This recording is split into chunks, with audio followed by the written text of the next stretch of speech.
యుద్ధం ఆపండి, శాంతిని నెలకొల్పండి. అలాగే స్టీల్ ప్లాంట్ కు ఎల్పీజీ నిరంతరాయంగా సరఫరా చేయాలని స్టీల్ సిఐటియు ప్రధాన కార్యదర్శి జె అయోధ్యరాం ప్రభుత్వాన్ని డిమాండ్ చేశారు.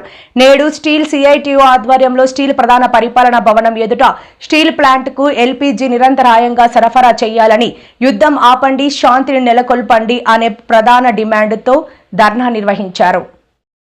అనాథలైపోతా ఉన్నారు. ఎందుకు యుద్ధం? యుద్ధం వల్ల మీరు సాధించేది ఏమిటి? మీ యొక్క సామ్రాజ్యవాదాన్ని విస్తరించుకోవడం తప్ప మరొకటి లేదని చెప్పేసి ఈరోజు తెలియజేస్తా ఉన్నాం.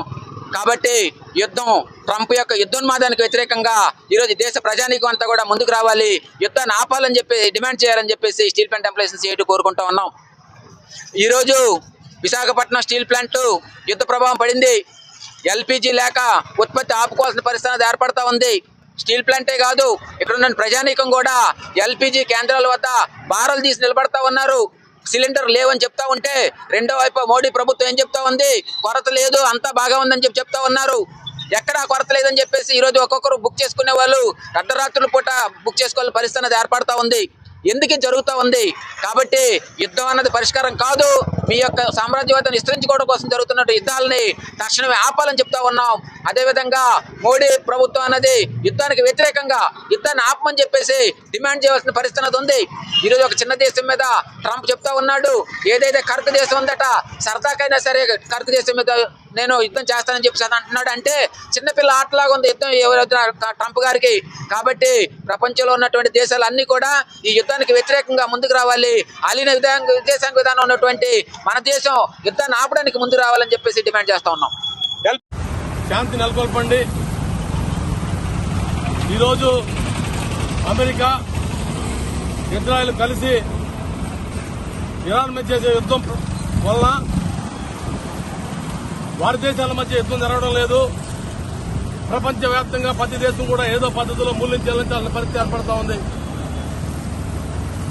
ఈరోజు భారతదేశంలో మధ్యతరగతి ప్రజలు కూడా గ్యాస్ కోసం ఇబ్బంది పడుతూ ఉన్నారు.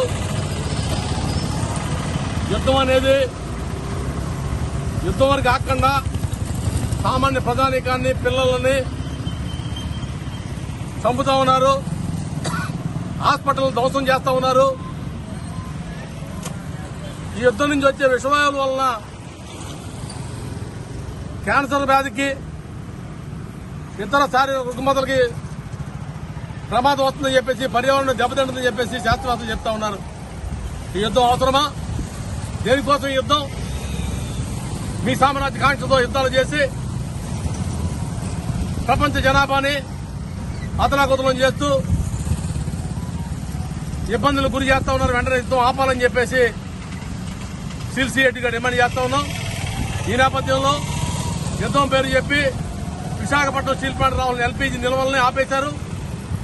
ఎల్పీజీ నిల్వలు ఎప్పుడు 300 టన్నులు ఉండాల్సింది, కేవలం 70 టన్నులు మాత్రమే ఉన్నది.